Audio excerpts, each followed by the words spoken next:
I like whatever it is outside, I want the opposite. So if it's like really cold outside, I want like 77 inside. If it's really warm outside, I want those 60s.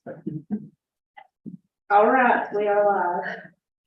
I'd like to welcome everybody to our regularly scheduled DSS board meeting tonight.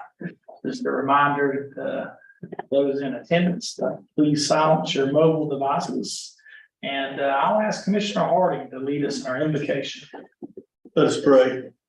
The gracious Heavenly Father, as we meet today, I want to thank you, Father, for such a beautiful day that you have blessed us with, such a beautiful community to live in.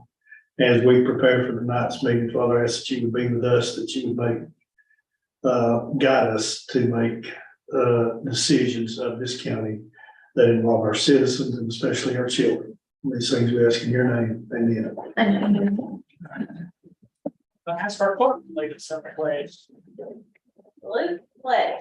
I pledge allegiance to the flag of the United States of America and to the republic for which it stands, one nation, under God, indivisible, with liberty and justice for all.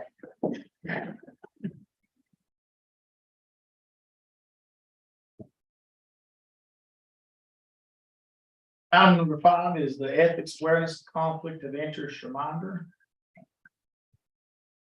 Haven't familiarized yourself with that. Are there any potential ethical issues or conflicts that need to be disclosed tonight? Hearing none, item number 6 is additions or changes to the agenda. Are there any additions or changes to the agenda that need to take place tonight? There are no additions or changes to the agenda proposed, so I'll entertain a motion that we adopt the agenda. So moved. Second. Had a motion from Clayton and a second from Harley. All those in favor vote by usual sign. Item number 8 is the approval of the minutes from September the 5th. Having time to familiarize yourself with those, I'll entertain a motion that we accept those minutes as they are presented. So moved. Second. Got a motion from Jeff and a second from Clayton. All those in favor vote by usual sign.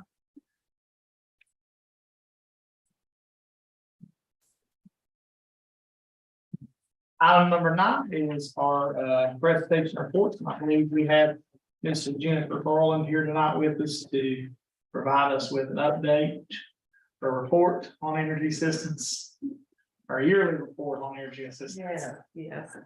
I don't get to come in down here too often, but I always enjoy it when I do. I did want to give you guys an update very quickly just on last year, what went on with the energy assistance last year. For our process intervention program, we were able to give out $185,000 in heating and cooling assistance to Mitchell County residents. Our low income energy assistance program, we gave out $109,800 in heating assistance. And we're currently doing a supplement payment from leftover funds the state had from last year's heating assistance. So all residents that received the process program last year or the low income program last year are fixing to get a $287 supplement.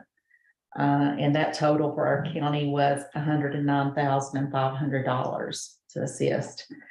So last year we spent, used, and provided $404,360 in heating and cooling funds for the residents of Mitchell County.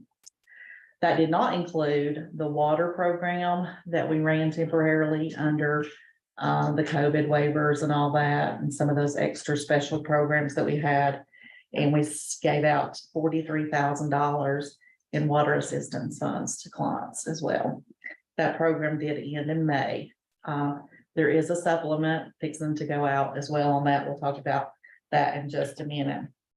So as of July the 1st, we have started our crisis intervention program, and that runs all year until I'll run out of funds. It often gets refunded Now approach the bench. Good. I'll need a bailiff in here. Certainly. This is just a little reminder, I think I just gave you one. This is just a little reminder of what the crisis intervention program, the rules that it's governed by, what institutes the crisis, for energy funds. This is not a county policy, that is a state policy for all 100 counties in North Carolina. So, of course, they must meet an income eligibility requirement that just changed yesterday for the new fiscal year. Poverty income guidelines were adjusted. So you'll see that income limit on that back sheet. The client for the crisis program can have no other available resources or assistance from another source. That means maybe they have a few $1,000s in their savings account, something over their normal income, things like that, other resources. If a church is willing to pay for an entire load of fuel, that would exempt them, but we can help the church. We usually try to say, hey, we can pick up this much, if y'all can pick up this much. We work really well with First Baptist and United Methodist. They help us a lot. And they have to be out of their cooling source or their heating source or be in danger of losing it. So we can kind of understand their electric's off, they're out of kerosene, things like that. But the nearly out gets a little fuzzy. For propane, we usually go by less than 30% because the vendors want to get out there before it causes them to have to bleed lines and things like that. Also, if it's bad weather, they need a little extra time sometimes to get out there. Kerosene and fuel oil, we kind of go by less than 4 inches, and a standard 250-gallon barrel is kind of what we go by. We consider that almost out. By no means. Some people just aren't able to check their tank, elderly, widowed ladies, things like that. A lot of them have neighbors or children that come over and do that for them, but we do work with them as well to get around that, or have their vendor go down and check. The second part of that crisis program is the health or well-being of a household member would be in danger if the cooling crisis were not alleviated. So, or there's a medical condition or illness. I just waited on a lady who had been in the hospital for 2 weeks with COVID, and she was still running a temperature, things like that. They're going to need heat on these cooler mornings and cooler evenings. So for this year, we received $109,000 in crisis intervention funds. $50,519 came from federal funds. $53,800 came from Duke Share the Lot funds, and around $5,000 came from Share the Warmth, and that's Piedmont Natural Gas. And so we have been able to spend some of these funds already. We have spent about $14,200. We did some cooling assistance, and then we've had some really vulnerable clients already apply for the heating assistance for mornings and nights. So we're on the road. We've already done 53 applications, so we're already at it. And then, of course, coming up, those supplements for that I talked about earlier are going to go out to vendors around the end of October, the 1st of November. So that'll be $287 and some change. Not enough for a delivery, but they combine it with whatever they received this year. So instead of the 125 gallons that vendors require, they can actually give the client a little bit more from that supplemental payment. So will everybody get that $287 that qualifies for? That qualified last year. Okay. If they got it last year, then they're going to receive that $287 supplement. So what would the grand total be wise, like, The supplement, yeah, supplement plus what they get, what they receive for assistance normally? well, Is it in addition to? Is it- yeah, that's in addition to Okay. whatever they receive, because that's leftover funds from last year. So this year, they're still qualified to receive $600 in the crisis intervention the federal funds. If they're a Duke client, they can have access to those funds. That's another $600. And then share the warmth. We're almost out of that money because it uses it first, and they can use $200 of that money. So if they got $600 plus $287, that's gonna put them roughly $800 in it. Yeah, $6 a gallon, that meets that minimum, it does. It does. $6 plus. We'll have to worry a little bit about when we run out of those extra pots of money, because 600 will not do a delivery. If 600, be probably about 80 gallons. Is that about right? Yeah, and most of them do have a minimum delivery. We go by the highest one, which was 125 gallons, but sometimes they'll negotiate with me and they'll do 100 gallons minimum delivery when they're in the area. So they work well with us, all of them do. That's Mineral City Oil, JJ Googe, Young's Fuel Service, Morgan Oil, Mineral City. So they all work really, really fantastic. I really appreciate those guys. So I have a firewood vendor. We do. Mark Garland is our firewood vendor. Does many people take advantage of that? There's quite a few. There's quite a few that do the wood. How does that work? Does he have a price per cord or how's that? He does a truckload with a trailer, and I'm thinking he's the one with the trailer. And he prices it at $360 Okay. for a load. So sometimes we can get them a couple of loads throughout the winter with funds. So that's nice. So those supplements are gonna go out. That's just additional money. It can actually even pay if they have a current balance with Morgan Oil or JJ Googe. They can actually use these funds to pay on a balance. Tasty food. And then, we're gonna get another water supplement. They have funds left over still. So on top of our 43,000 that we've already spent, we're fixing to send out another $14,000 for water funds. Now, this program assists only with public water. So those who received it last year will receive that supplement. And it'll just go straight on their water bill. So, and then the other thing coming up is the low income energy program. That's just based on income. We're not looking at resources again this year, which really sometimes hurts us when we have to look at resources because they even include land. Related that might have a small account there. Yeah, so we're glad they've exempted those again. It's just based on income. It has early application month for folks 16 over in December. And then it opens to everyone else January the 1st. How big of a pot of money is that? Low income. Well, last year we spent $109,000. Okay. So hopefully, usually the more we spend, the more they give. Okay. We've heard that they do, I've heard rumors in the state that they do want to reduce that amount. But I'm really hoping with the cost of fuel that they'll leave it alone, but they have looked at reducing that. There's good places, it's got households of 26. That's like. No, I've not seen that yet, not in my area. I started to say, that's a huge number. More than a dozen. 26, That's a lot of people. that's a football team. Yeah, pretty high. Yeah. Probably 12, maybe is probably our max. There's about 12 people in the household, and that's very rare. That's a lot. Yeah. Yeah, it is. Wow, that's.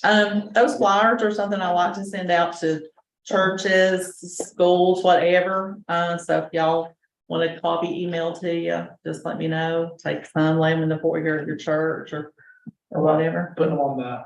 That's what I was about to say. If you shoot me an email with some of that, I'll get it to David Biddix and he can run it on WTOE, on our county website and Facebook. Okay.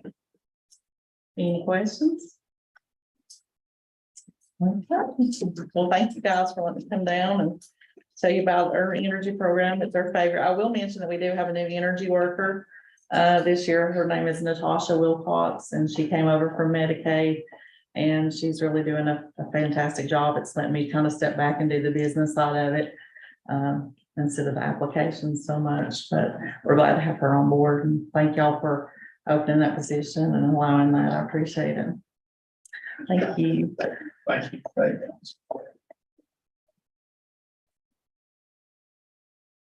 Or, no items for discussion tonight, so that brings us to item number 11, our director's update. Good evening. Good evening. First of all, I want to say, she already left, but just, I think Jennifer does a great job in managing that program, and she's all about trying to find any way to help it fit for the client's needs, you know, and so I really appreciate her, and I know Natasha is willing to really ramp up the outreach piece of that and get it out, especially with our elderly population. I know last year we visited the Senior Citizen Center, and I know she's wanting to do that and more, so I'm really looking forward to that kind of growing that program, so. So I guess most of you have heard that Medicaid expansion is going to be rolling out. The go live date for now is December 1st. So that is our next go live date. So we're anxiously awaiting some policy and all of that, which we've still yet to see. So we have no idea really what to expect. It continues to be a moving target. So we're just trying to get, you know, any calls that are happening about it, anything you can get, we're just grasping everything we can to find out more. So December 1, unless they change it again.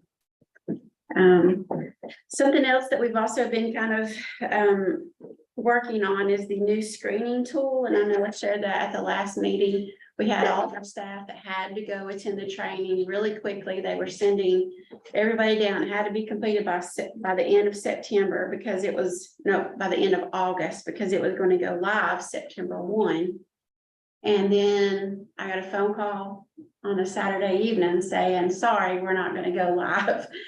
So they have pushed that back too. But along with that, there are those some policy changes as far as like screening and reports. And so we're continuing to educate the schools and law enforcement and that sort of thing on how these new policy changes will affect. So more to come on that. We also have our next MDT and law enforcement meeting will be the 10th of October. Our last one was the 12th of September.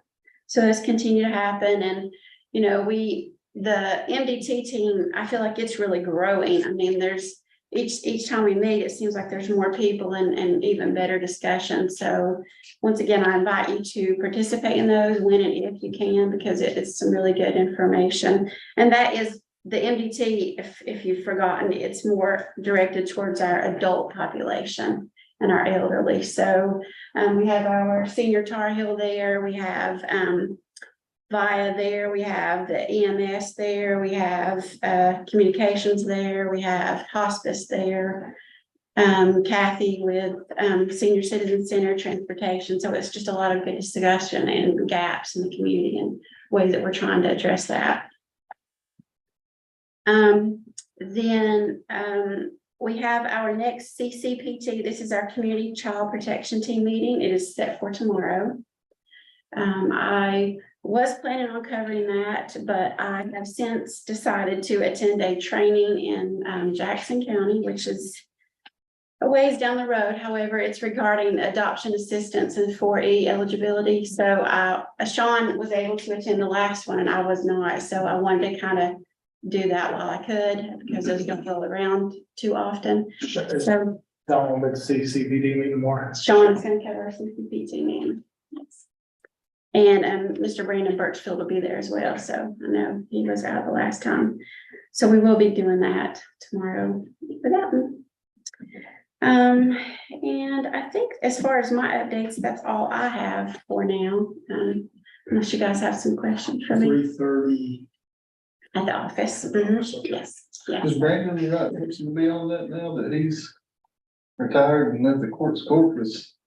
I got Brandon's at the court. That's what I heard that today. he replied back, he wasn't at our last meeting, and then I'd heard about his new position, and I reached out to him today to say, hey, do you still plan on attending? And he said that he will attend this one, but then he didn't reply back to my question about if he continues, so that could be some discussion that you guys could have tomorrow. It's, I think he could, I don't know, I'd have to look at the criteria again, but maybe as a community member. I think he was one of our extras. Yeah, I believe, yeah. so I think it's- Because we have, Okay. well, yeah, we have I Angela with the Angela's our schools, school. I think he was our as extra. well as Brandon. think he was the one we put on Yeah. there that was in the extra spots. So yeah, if he continues to serve, that would be great, so.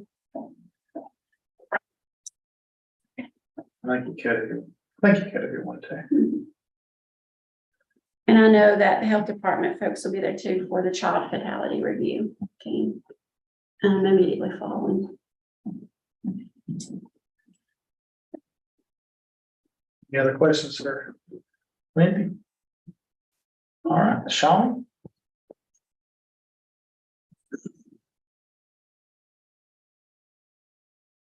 Evening, Good evening. nothing major. We did have, we're at 42 kids currently in custody. We did have one young young man close out in adoption, which was exciting.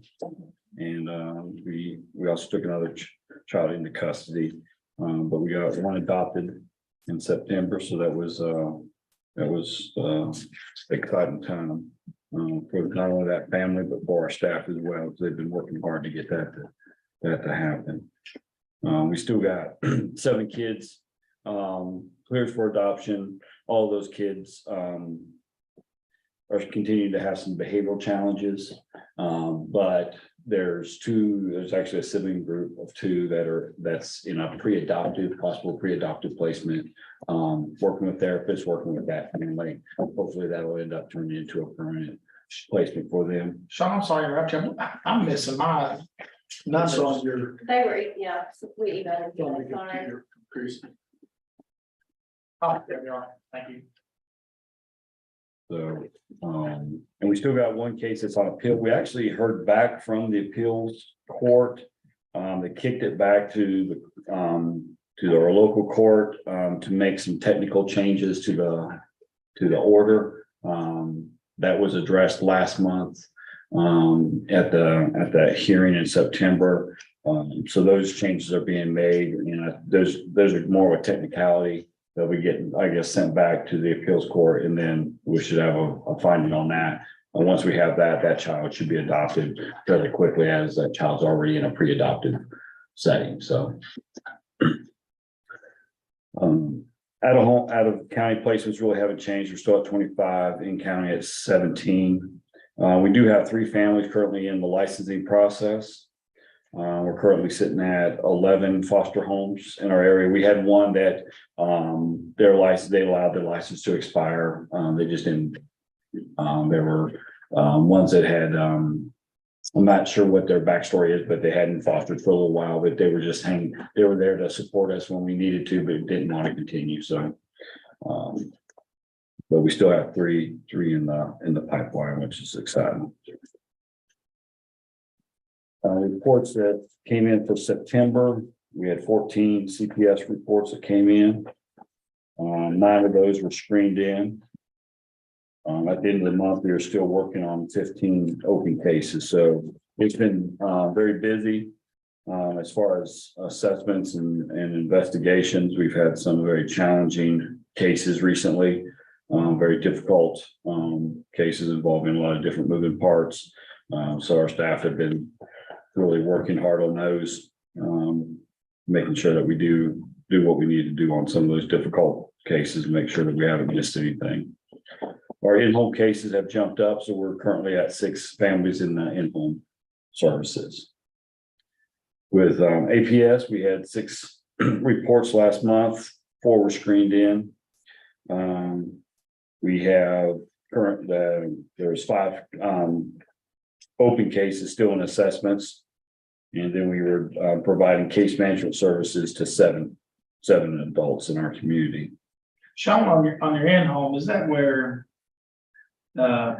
allegation of abuse and neglect is substantiated on, but they don't rise to the level that foster Right, care there's- places appropriate. There's basically identified concerns, that could reach a level that the children could come into custody. However, because of the level of cooperation by the parents, Safety plans. safety plan, things like that, we're able to not have to take that step and put them in the in-home. If while in the, excuse me, while in the in-home process, if they choose to not cooperate or those safety concerns cannot be, addressed, or they change, then we simply, file on. What percent, I know I'm just asking you, throw me out a ballpark that you don't let us off the topic here, what percentage would you say of your in-home cases, never transition over to foster care kinship placement? The majority of them never transition. We do have, every once in a while have, one. We currently have a family that's in foster care that came out of in-home. Okay. But it's not average. It's actually a very small percentage. Sorry to Okay. interject there.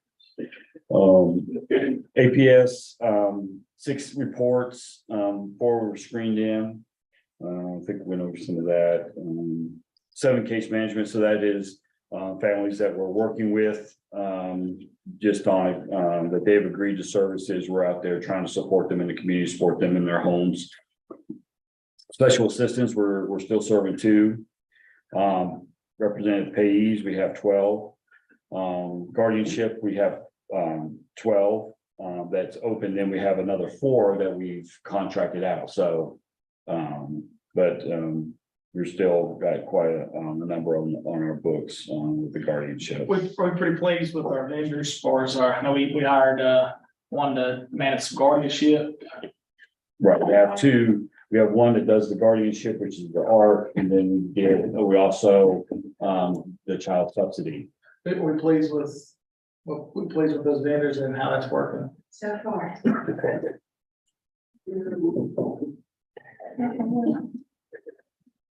Facility reports, so we've had 2 facility reports in September. One is still ongoing. The state is helping with one as well, to help assist us with that. Kind of talk about child subsidy, although we're not doing it directly, we do have 82 kids currently in child subsidy. Work first, although this is shifted off of under APS, this used to operate under APS along with Shanna. It's now shifted under Jennifer, but there were 7 new applicants for September and 5 ongoing child only cases.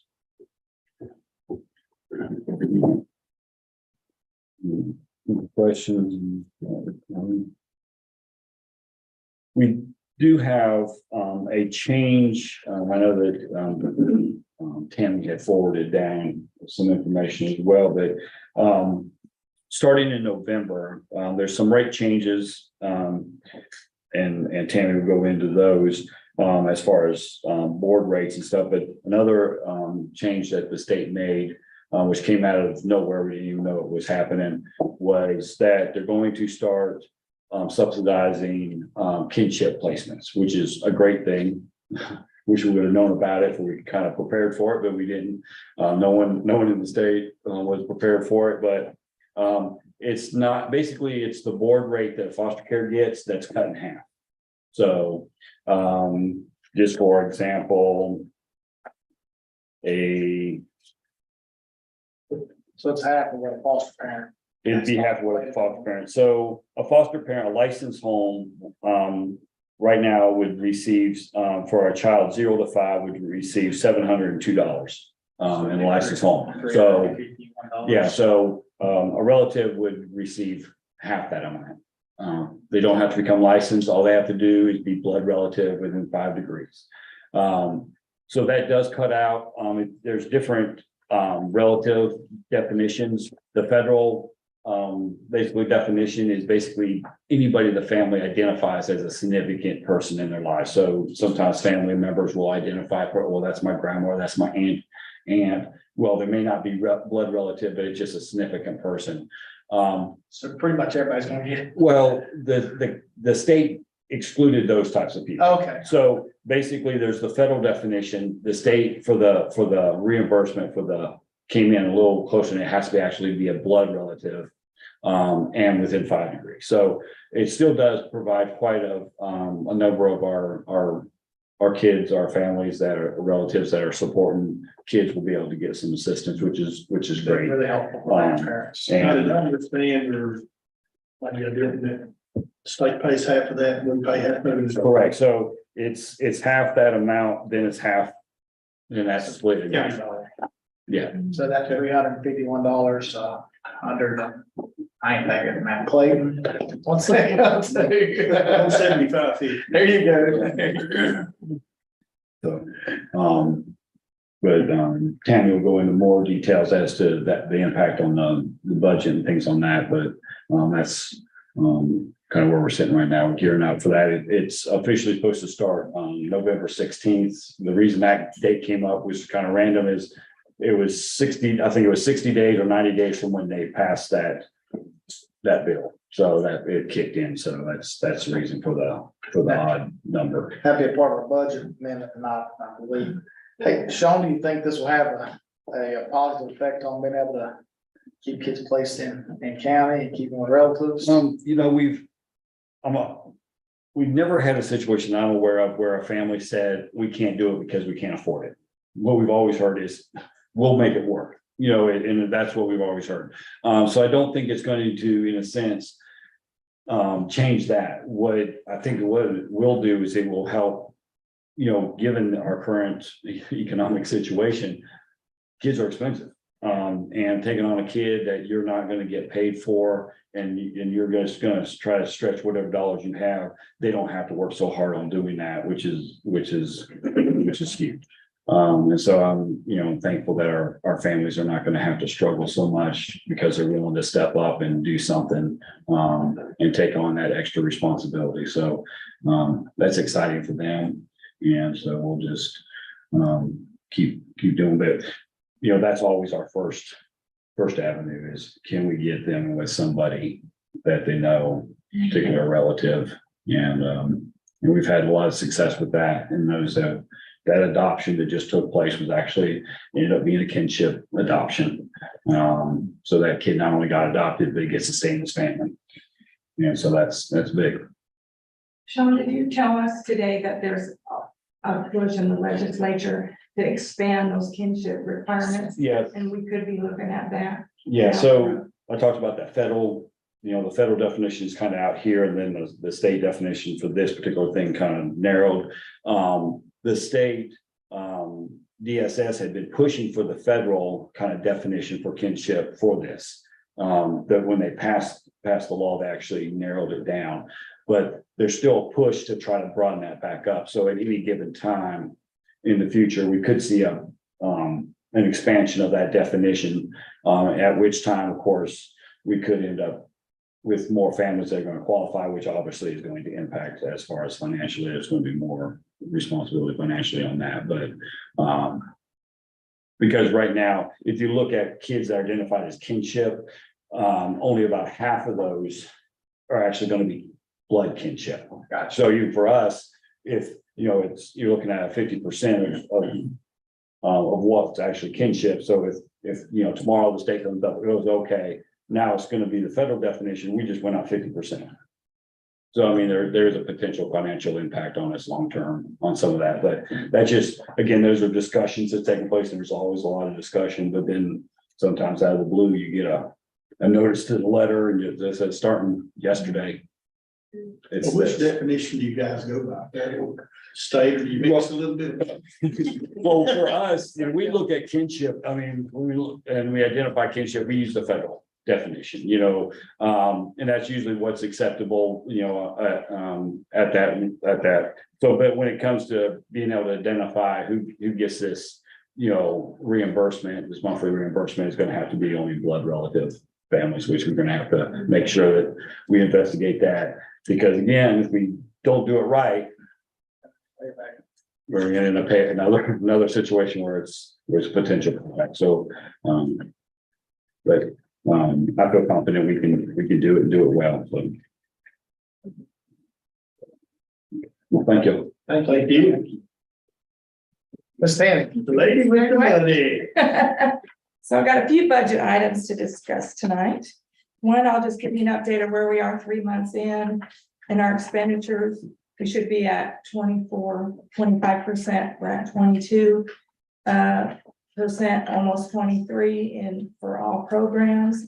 So we're still, even with some of those high cost accounts, we're still running under, so I'm proud of that.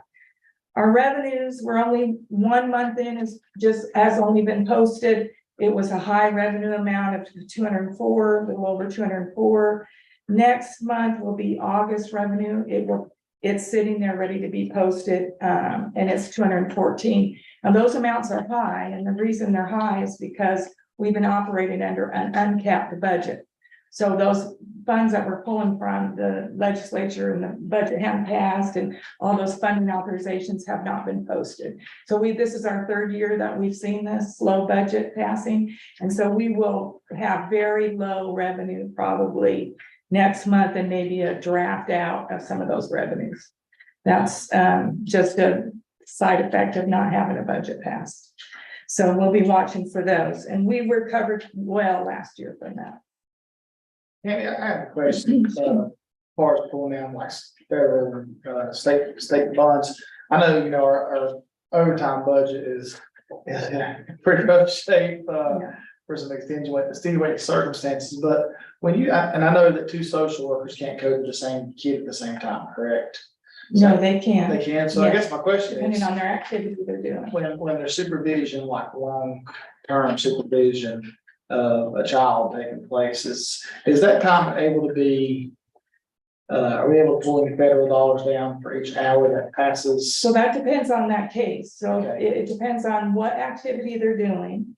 And if it qualifies under case management, Okay, and if that child is qualified for 4E or state funds. okay, Most of the time, just sitting with a child is probably not gonna be, you're not gonna be able to pull down a whole lot.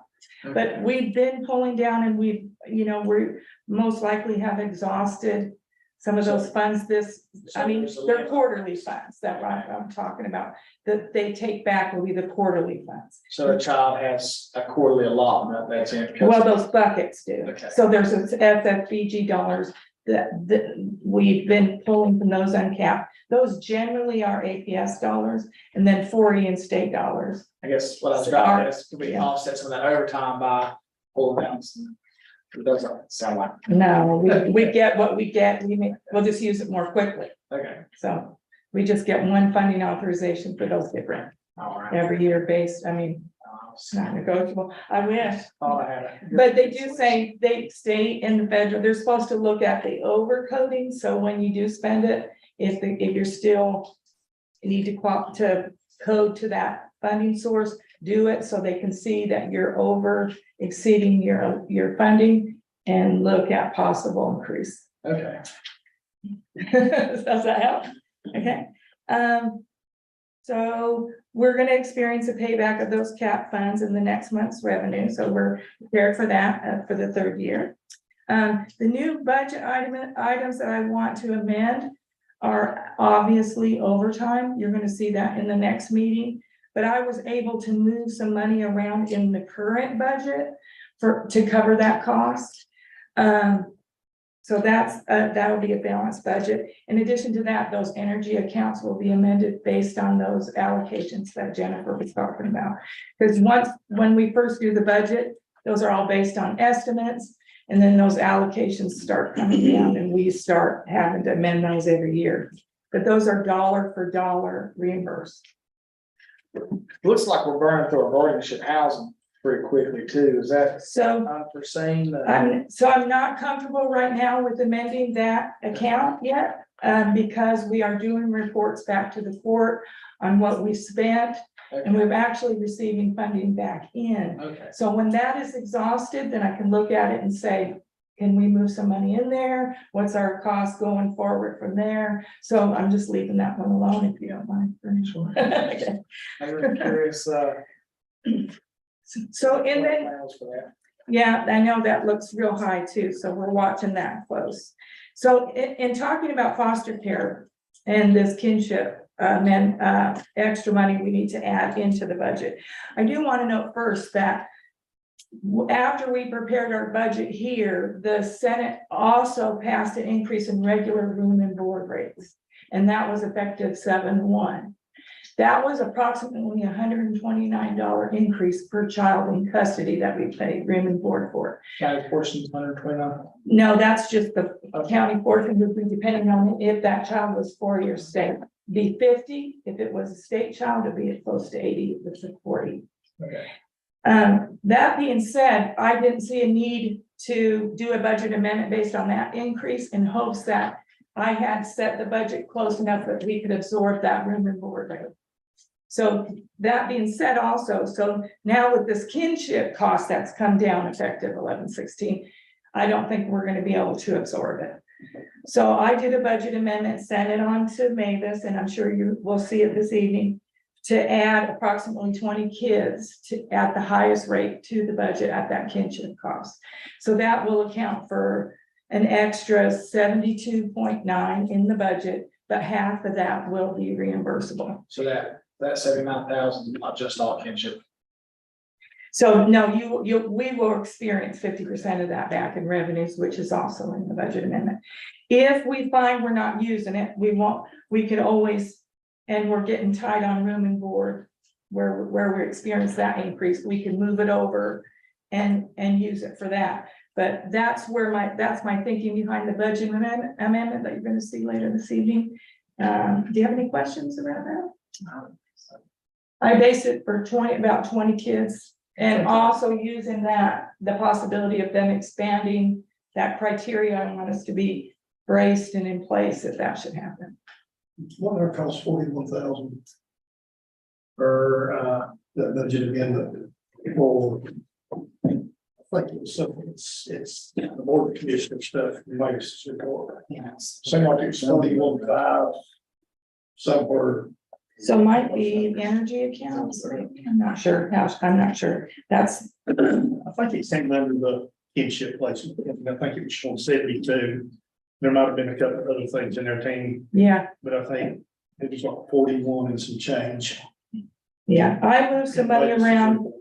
I just moved some money in from inside our budget over to overtime pay, and then the projection for county money for kinship is around, let's see. Half of that would be 36,450. Yeah. So, sounds about right for county dollars. So do you have any other questions for me around that, or anything can help you clear up? It looks like it's, It's the same thing we've discussed for 3 months now. Yes, there's an answer. But how do you, or how do we, as a collective group, deal with this overtime? so we're talking about that in-house, obviously these emergency situations that we're having. There's not much we can do but react and. But, you've got two situations. You've got a situation where the money side of it is not going to work out. But the crucial part of it is your employees will get that back. Right. I mean, No, that's. some point in time, sooner or later. So it's not just about the money, because, you gotta do what you gotta do. It's gonna cost to do that. To do what you need to do. But I guess my concern is, if I'm an employee, and it's already a little contentious job and emotional, and you sure you take some of it home, but even though you don't mean to, then you're pulling a double shift, you've had no rest. And you still gotta do your same work from 8 to 4:30 that you may have been up on. We do have some of our new employees that are just now coming out of training that can start taking some of this load now, but we had to wait till they were fully ready. And we gave them those two in-home, or We had an on-call worker and the part-time. the visitation. Yes, the visitation workers helped with, and been helping with a lot of that too. That's kind of helped alleviate some of that. that stress, they're just part-time. And you see that trickle, that's trickle down, because when you see overtime costs in these September reports, that is really August overtime, not September. So whatever changes we made in September, we won't see till the October reports because we pay it. But we retro pay it. And those new staff actually just started at the end of, like, the last week of September is when those staff came out of training. And started, well, yeah, so, we're hoping really this month is where we're gonna see that workload decrease as far as, what Jeff is talking about, and, also hopefully see a decrease in the overtime or, as a team, the three of us have been really looking at that, how can we do that? And then, because it's not, there's a lot of different parts to it, and so you can do this, but then if you don't do these over here, it just trickles down. So it's like, how do you get all these things together so that, that you're being able to manage the whole. Well, you can't ignore the situation because the situation's there. So therefore you have to deal with it. When you deal with it, it's going to take more time and more money. I don't think we can get away from having a social worker, there, like at least one. Problem is we're having two, so that's really part of our staff, but it requires two. So we've had some conversation about maybe doing some contracting, with some folks to kind of help have them paired with one social worker and one person contracted to do supervision to maybe cut some of those costs and reduce some of that wear and tear. And But we're, I guess, exploring the legality of that. And volunteers, we're looking into that, volunteers. They can sign a confidentiality waiver, be background checked and possibly. But I think you'll have to have one, so I don't foresee that, I don't foresee that going away like the problem going away anytime soon, but maybe if we could cut it to having one, that would help with costs and with burnout, because it don't take a lot of that to really bend our staff. I mean, you're talking about, a handful of people trying to do shifts of two, supervising. And most of your staff are females, which this is not negative, No. but the stress is a lot harder on y'all. And Probably. safety issues. We've got a good staff, I will say. No, I know we've been a good staff, you just worry about burnout. Yeah. Because you can just take so much of this for so long, and all of a sudden. I'm going to work anymore, find something else to do. And the people we think that are hitting that mark, we are definitely wrapping around, helping them, trying to control it as best we can with their workload and be sensitive to that. So we don't want to see that either. Turnover is not good. We don't want to lose our good people, for sure.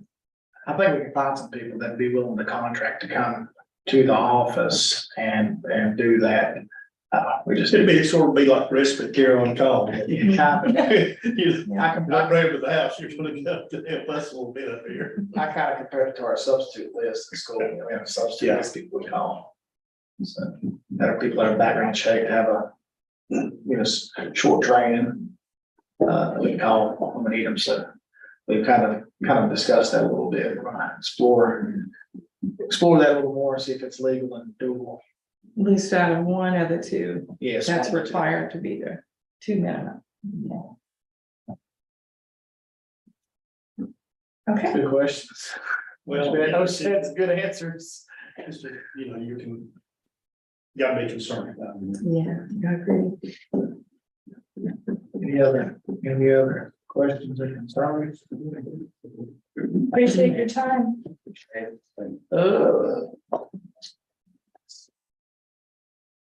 We do have a need for a closed session, not to discuss attorney-client privilege.